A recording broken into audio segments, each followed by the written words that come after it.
Yo, what's up, everybody? So, today we're talking about the wrong type of love and how to know if you have the wrong type of love in your marriage, what you're basing it off of. And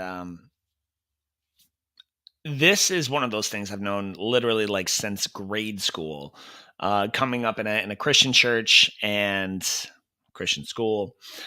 And you learn these things, and then you realize just like you kind of assume everyone else is kind of basing their decisions, their marriage, their relationships off those same things. So, I was in a group and and this lady, she made an incredible, she's like, there's not enough positive energy in this group, and I just wanted to share you guys. I make my husband my lunch, and he sent me this text say, thank you so much, honey, for this healthy meal. She does this, like, she's been doing this for decades. She's like 55 or 58 or something. And so all the women were like, "Oh, that's great. What's he do for you? What's he do for you? What's he getting him back?" And listen, I talk all about the emotional bank account, and I talk all about reciprocity, and I talk all about like we get into that. Okay, like, so don't get in the trap of taking something out of context and explaining why it wouldn't work. Okay, it's like reading a chapter or a sentence out of a book and saying that book is garbage. So you would get into that, and then all these women, they're like 1950s called. They want their wife back. And I was like, you know what? Shit, we could do a lot worse than 1950. The divorce rate was half. It's 25%. We're now up rapidly approaching 60. They also got married younger in 1950. So, according to our rules, like, we're more set up to fail getting married younger. And there, things were a little bit different then. Not better, not that they were right, but there was a fundamentally different mindset. Okay. And ultimately, it comes down to, like, one, we talk about expectations regularly in marriages. You have to have expectations. So don't confuse expectations though for love, because and what this ultimately came down to, like, in all this group, and they were asking questions. I said, okay, just so we know, like all of my data, my opinion, my stats, they're going to be biblically based, right? Going to be biblically based. They're going to be supported by just stats of the real world, because that is absolute truth. If you're making that up, like, if you want to make some stuff up, that's fine based on your emotion. That's cool. We just might as well not talk about this, because I'm using a source, you're using emotion, and we can kind of go from there. So when we say we love our partner, because the question came down to, the like, well, love is conditional. I love my husband so long as he does things for me. I love my wife so long as she has sex whenever I say, and it's got to be at least 6 times a week. I love my kids provided that they do well and don't embarrass me in public by throwing toys off the shelf and crying when they don't get their way. So like we say these things. So the question is love conditional? And it and sadly, in the English language, we have one word for love. Like, we love Taco Bell, and we love the movies, and we love Iron Man. I love Iron Man. Dude's on my wall right now. But like, we love Led Zeppelin, and we love cars, and we love our spouse. I love chili fries. I love my spouse. You see the disconnect there? So in the Greek, they had at least five main ones. There was like seven, up to 7 or 8 different words for love. Because we're like, in the English language, we have love or we have like. Like, that's it. That's what you got. You got I love you, I like you, I hate you. Like, that's kind of like, or more specifically, in the age of social media, I love you or I hate you. Like, we can't just like respect or like someone and have differing opinions, because that's not how, there needs to be a line, right? So in the Greek, they had these words for love. And specifically, again, this is biblically. Now, if you're like, I'm gonna shit can that, like, I don't care about the Bible, like, fine, go do things your own way and get the results, get the poor results of 50. I think it's 55% at the time of this recording, divorce rate. 55% went up during the craziness of 2020 and 21. Obviously, because people got married and they were stuck around their spouse, and they said, I don't really love you. So they got divorced. And we need to set the terms of, like, what are we doing? Like, for one, set expectations of what each role is. What's each major role of each spouse? I don't care what you set them. Make sure you both know. If the man's expecting to come in a home cooked meal every night, which I don't, I don't, like, that's not expectations I have. I'm coming home at 10:30 after jiu-jitsu. I'm not expecting fresh hot meals. Not realistic, especially my wife's 3 months prior, going to be doing 2 months. We say we love our spouse. That's cool. That's awesome. But what does that mean? You have to define love. And in the Greek, they had 5 main ones. One was eros. Okay, it's the root word from which we get erotica. It's lust. It's like it's related to sexual passion, sexual intimacy, like strictly sexual pleasure. Like that's a word of love. So that's where you get erotica. It's typically I lust after you. And this is what a lot of people mean. Teenagers, a lot of members of certain communities, they're like, love wins. Yeah, maybe. If it's based on eros, if your definition of love is based on eros, I would agree with that, right? I would agree with that. But you can't, or at least it's not going to bode well for you. And just look at the stats. It's not going to bode well for you if you base your entire marriage off of sexual pleasure. It's important. Don't get me wrong. Sexless marriages are a really, really really huge problem. But they're not the diagnosis. They're a symptom of something much larger, which we're going to get into in a minute. The next one would be phileo. Phileo, as the word, maybe it's the city of brotherly love. It's the root word of Philadelphia, right? Ironically, not the most friendly place. So, but it's familiar love, family love. So I'm one of 5 kids. Okay. I love my siblings. I don't lust after them. I don't desire sexual fantasies with my siblings. I don't eros my siblings. I phileo my siblings. I phileo my brothers and my sisters. Like that. There's a familiar love there.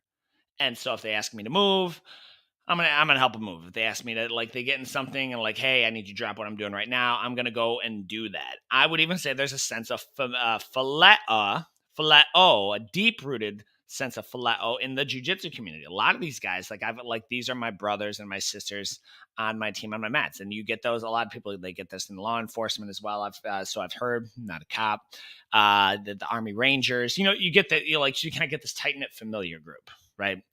Really, really familiar. So, but that is not the love with which I love Amanda, my wife.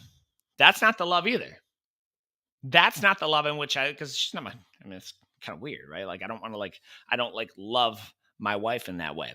Another one would be storge, right? Storge. I'm actually getting these mixed up. Sorry. Phileo is friendly love. Storge is the familiar love, right? Family love. And that's the situation. So phileo, but it's going back to phileo real quick. That's friendly. It's very friendly. Very friendly. Like that's not a strong enough word. I would say it's like a deep, deep, deep connection, like your brother from another mother, so to speak. So storge is that family love, and then philatia, that is self-love. Now, here's the important thing about this, and this is where in the Christian circle, you have to we kind of this can be 2 branches, and the Greeks understood this because you don't want self-abasement, you don't want self-destruction to say, "Oh, I'm worthless." Because the negative extreme of philatia is narcissism. Okay, the guy he's a narcissist, right? Also, Greek character you don't want to be like.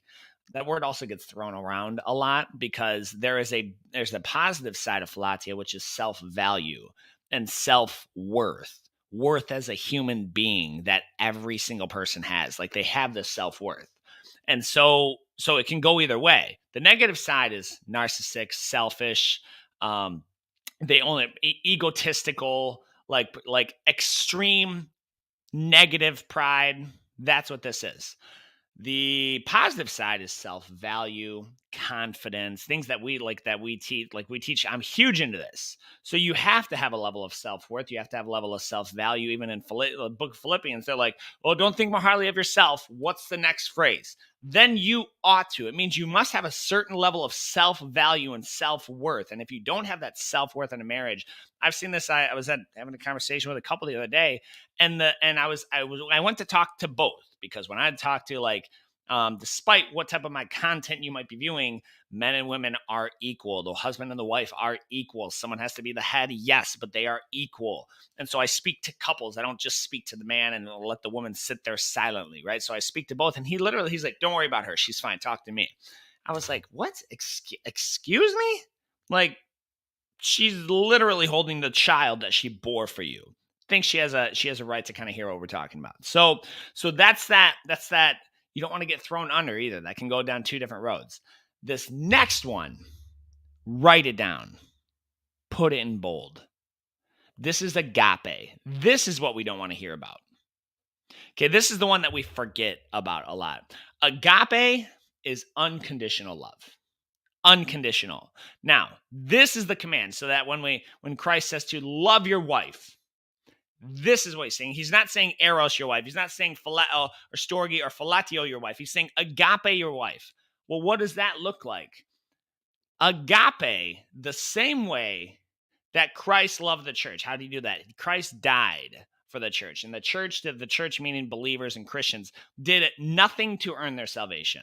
Okay, this is not the theological conversation right now. This is tied to the marriage right now.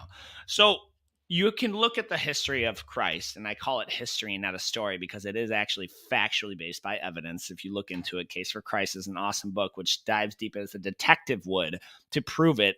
I digress. So this is the agape love.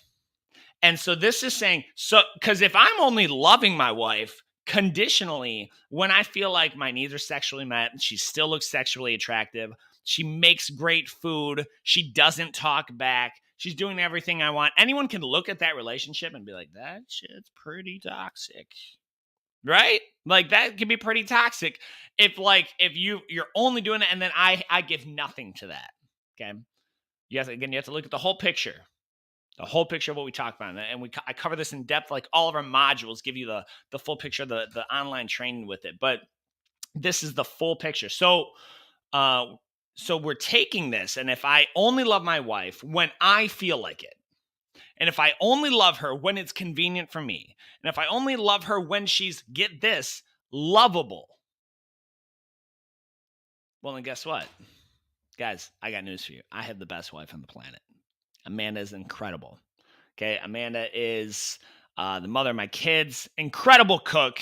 Amanda is a flawed human. Okay, and this is what I think this is interesting, because if you talk to people, like Amanda is, at her word, a sinner. And guess who she's married to? The sinner, right?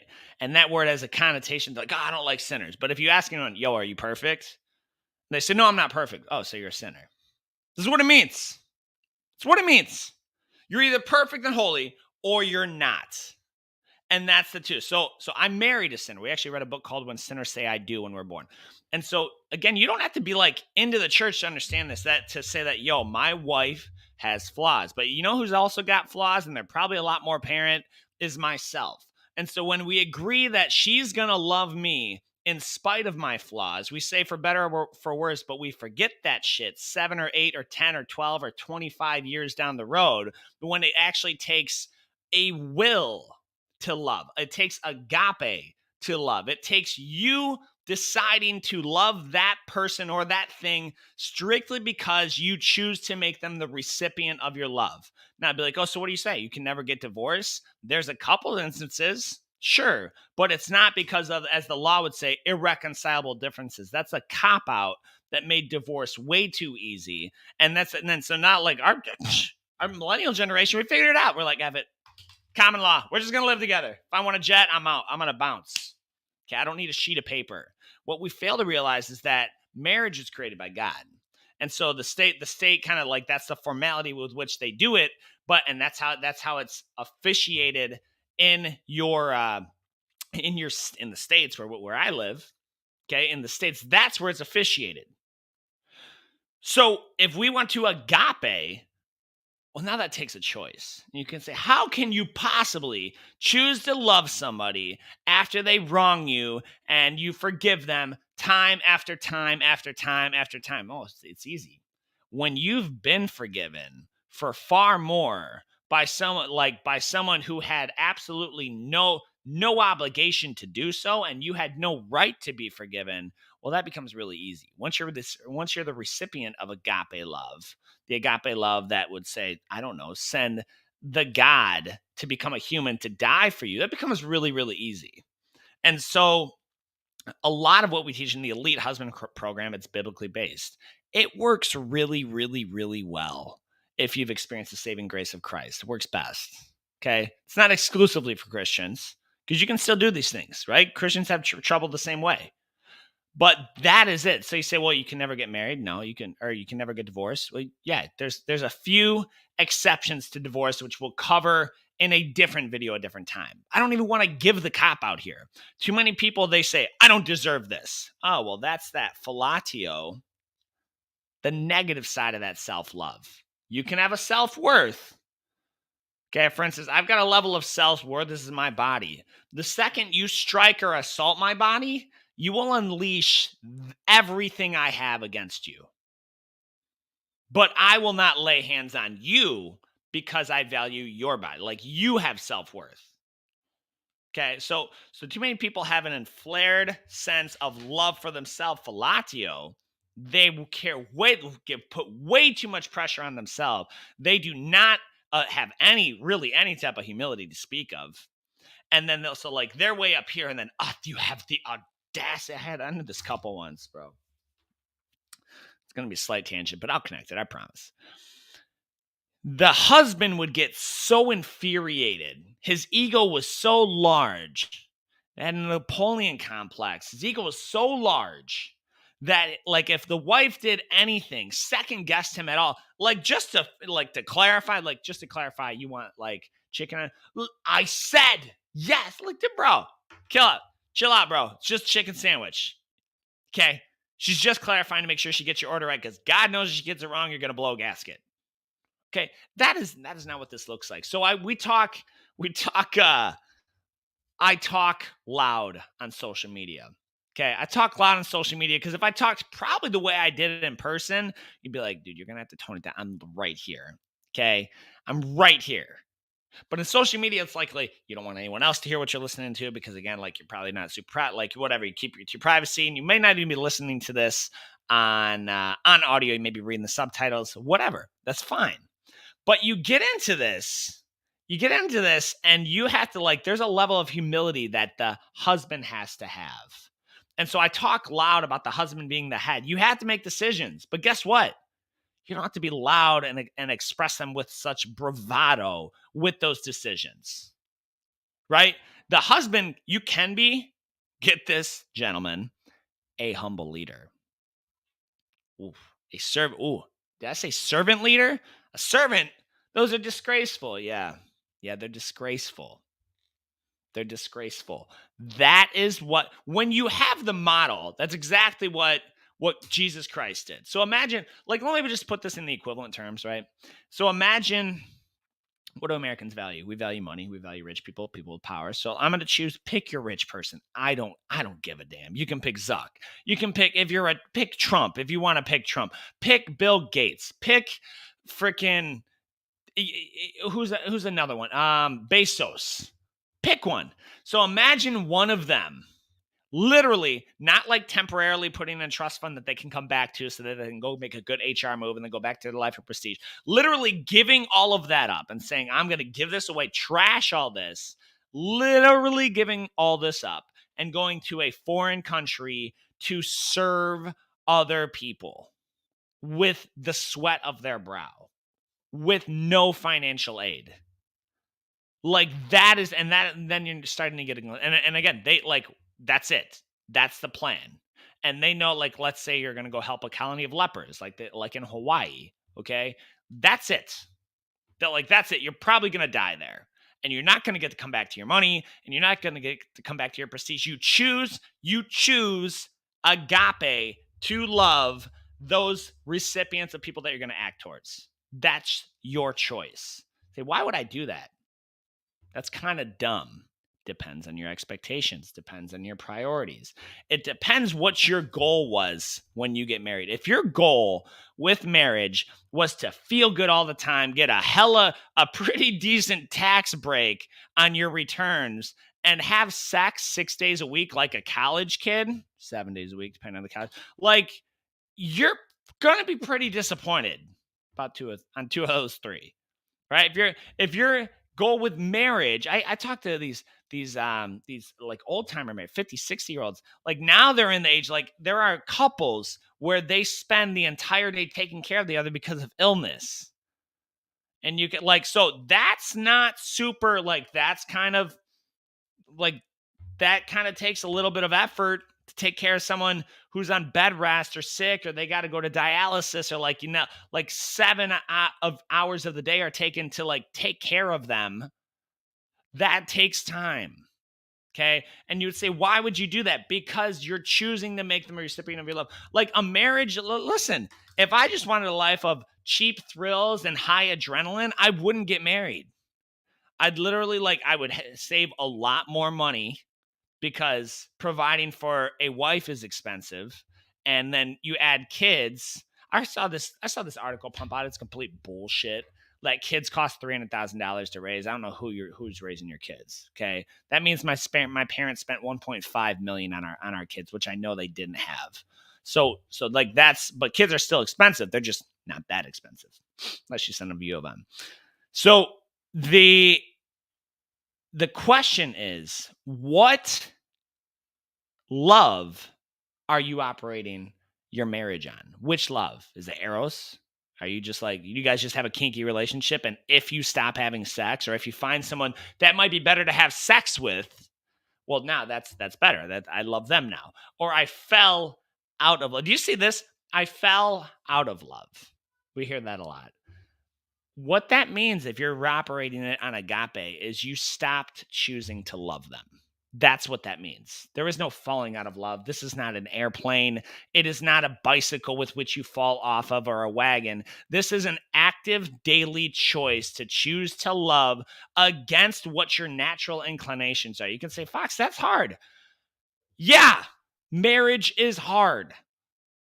And marriage is not to be entered into lightly and unadvisedly. That's scripture. But yet we have these things. People, they're in their 30s. They see their timeline is popping off with marriage photos and celebrations. People are spending $100,000 on wedding ceremonies and rings and cakes and open bars, and then they go to the honeymoon, and look at us, hey, life's great. And then 3 years later, oh my gosh, I just can't do this anymore. I deserve better. Girl, you do deserve better. Yeah, you do deserve better than him. You're like, and then now you spend an additional 15, 20 grand on divorce. So in a 5-year period, which most marriages don't last, you spend 100 grand to get married, 20 plus whatever your possessions are to stop getting married. And you think it's going to go better a second time because what? The person is different? Not a chance. Not a chance. In fact, if that's the MO, I'm surprised the divorce rate isn't much higher. I somewhat understand why people don't get married. They're like, shit, bro. Like, I'm not gonna get married. Why would I do that? It's expensive to do, and it's expensive to get out of. I'll give you, hey, baby mama, I promise, we don't need sheet paper. You got it. We're together. Doesn't make sense to me. If you're committed, why not really be committed? That's it. It's a much longer video than I anticipated it to be. You can expect clips of this. You can expect clips, provided Facebook doesn't shut this down, because they are Facebook. Indeed, I have no idea. You mentioned the Bible and Jesus and love, and now you're going to get into a whole mess of things with them. I have no idea whether it's going to stay up or not. Good news is I got a hard copy. It'll be on YouTube too. Guys, I'm David Fox. If you haven't joined, for my husbands, if you haven't joined my free group for married businessmen, okay? If you're not a businessman, you work, get in there. It's going to be helpful. And ladies, keep tuning into these lives, because, send it to your husbands. Be like, hey, you should check this dude out. If you don't like what I have to say, still send it to him anyway, because I promise they'll make him a better husband for you. As always, guys, I'll catch you next.